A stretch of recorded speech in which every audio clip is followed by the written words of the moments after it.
आइए आज आप सब सुनेंगे शनिवार व्रत की कथा। प्रत्येक शनिवार को शनि देवता का पूजन किया जाता है। इस दिन विशेष प्रकार से शनिदेव की कृपा प्राप्ति के लिए पीपल के वृक्ष में गुड़ तथा तिल मिश्रित जल डालनी चाहिए। पीपल वृक्ष के नीचे दीपक जलाने चाहिए।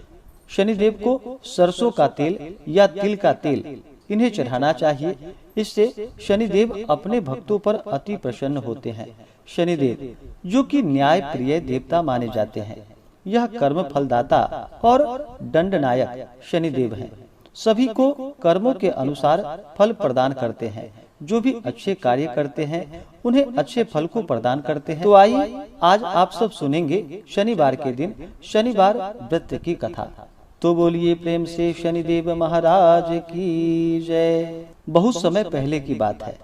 एक समय सभी नवग्रहों सूर्य, चंद्र, मंगल, बुध, बृहस्पति, शुक्र, शनि, राहु और केतु में विवाद छिड़ गया कि इनमें से सबसे बड़ा कौन है। सभी आपस में लड़ने लगे और कोई निर्णय न होने पर देवराज इंद्र के पास निर्णय कराने के लिए पहुंचे। इंद्र इससे घबरा गए और इस निर्णय को देने में अपनी असमर्थता जताई।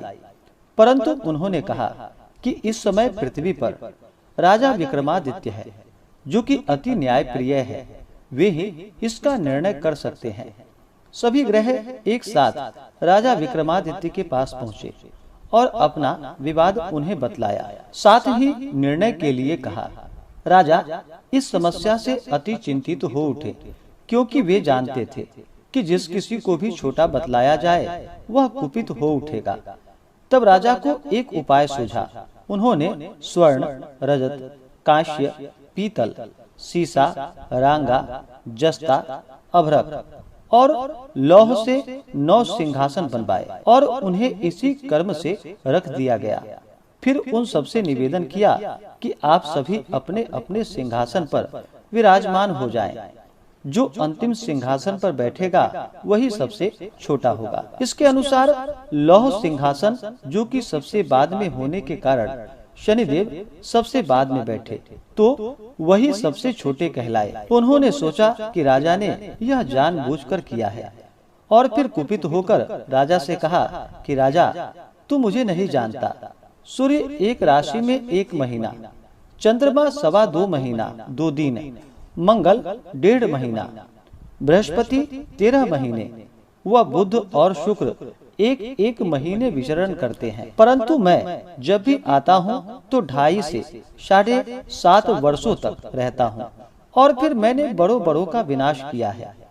भगवान राम की आने पर उन्हें वनवास को जाना पड़ा। रावण की आने पर उसकी लंका को बंदरों की सेना से परास्त होना पड़ा। अब तुम सावधान रहना। ऐसा कहकर कुपित होते हुए शनिदेव वहां से चल पड़े। अन्य देवता खुशी खुशी वहां से चले गए। कुछ समय के बाद राजा की 7.5 आई। तब शनिदेव घोड़ों के सौदागर बनकर वहां पर आए। उनके साथ कई बढ़िया घोड़े थे। राजा ने जब यह समाचार सुना तो अपने अश्वपाल को अच्छे घोड़े खरीदने की आज्ञा दी और फिर उसने कई प्रकार के अश्व देखे और उसे खरीदे। फिर उसमें से एक सर्वोत्तम घोड़ा, जो कि राजा को सवारी हेतु दे दिया। राजा ज्यों ही उस पर बैठा, वह घोड़ा सरपट वन की ओर भाग चला। भीषण वन में पहुंचकर वहां से वह अंतर ध्यान हो गया और राजा भूख प्यास से भटकता रहा। तब एक ग्वाले ने उसे पानी पिलाया। राजा ने प्रसन्न होकर उसे अपनी अंगूठी दे दी और फिर राजा अंगूठी को देकर वहां से नगर की ओर चल पड़ा। वहां जाकर अपना नाम उज्जैन निवासी बीका बतलाया।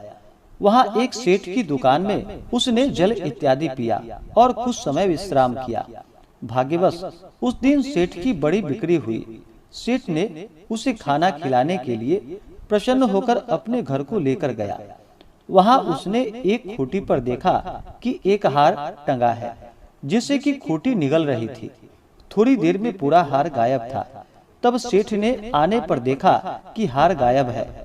उसने समझा कि वीका ने ही उसे चुराया है। उसने वीका को कोतवाल के पास पकड़वा दिया। फिर राजा ने भी उसे चोर समझकर उसके हाथ पैर कटवा दिए और फिर वह चौरंगिया बन गया। नगर के बाहर उसे फेंकवा दिया गया।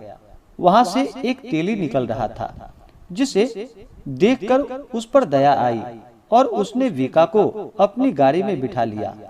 वह अपनी जीभ से बैलों को हाँकने लगा। उस काल राजा की शनि दशा समाप्त होने वाली थी। वर्षा काल आरंभ होने पर वह मल्लाहार गाने लगा।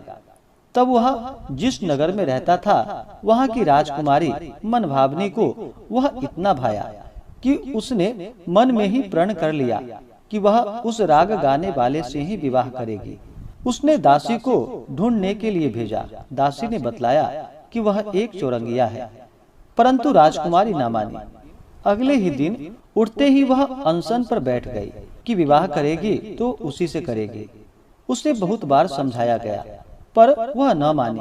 तो उसके पिता राजा ने उस तेली को बुलावा भेजा और विवाह की तैयारी करने को कहा। फिर उसका विवाह राजकुमारी से हो गया। तब एक दिन सोते हुए स्वप्न में शनिदेव ने राजा से कहा कि राजन, देखा तुमने, मुझे छोटा बतलाकर तुमने कितना दुख झेला है। तब राजा ने उनसे क्षमा याचना की और प्रार्थना की कि हे शनिदेव, जैसा दुख मुझे दिया है और किसी को ना देना। शनिदेव मान गए और कहा कि जो मेरी कथा कहेगा, व्रत रखेगा, पूजा करेगा, उसे मेरी दशा में कोई दुख नहीं होगा। जो नित्य मेरा ध्यान करेगा और चींटियों को आटा डालेगा, उसके सारे मनोरथ पूर्ण होंगे। साथ ही राजा को हाथ पैर भी वापस दे दिए। प्रातः आंख खुलने पर राजकुमारी ने देखा तो वह आश्चर्यचकित रह गई। वीका ने उसे बतलाया कि वह उज्जैन का राजा विक्रमादित्य है। सभी अत्यंत प्रसन्न हुए। सेठ ने जब सुना तो वह पैरों पर आकर गिरकर क्षमा याचना मांगने लगा। राजा ने कहा, वह तो शनिदेव का कोप था, इसमें किसी का कोई दोष नहीं है। सेठ ने फिर भी निवेदन किया कि मुझे शांति तब ही मिलेगी जब आप मेरे घर चलकर भोजन ग्रहण करेंगे। सेठ ने अपने घर नाना प्रकार के व्यंजनों से राजा का बड़ा ही आदर और सत्कार किया। साथ ही सबने देखा कि जो खूंटी हार निगल गई थी, वह अब उसे उगल रही थी।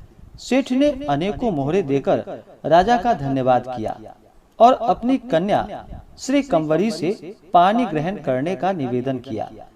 राजा ने इसे सहर्ष स्वीकार कर लिया। कुछ समय पश्चात राजा अपनी दोनों रानियों को लेकर सभी उपहार सहित उज्जैन नगरी को चल पड़ा।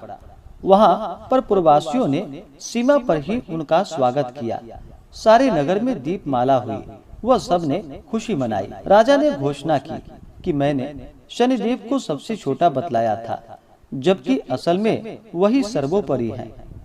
तब से सारे राज्य में शनिदेव की पूजा और कथा नियमित रूप से होने लगी।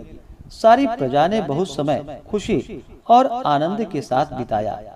जो कोई शनिदेव की इस कथा को सुनता है या पढ़ता है, उसके सारे दुख शनिदेव की कृपा से दूर हो जाते हैं। तो बोलिए प्रेम से शनिदेव महाराज की जय।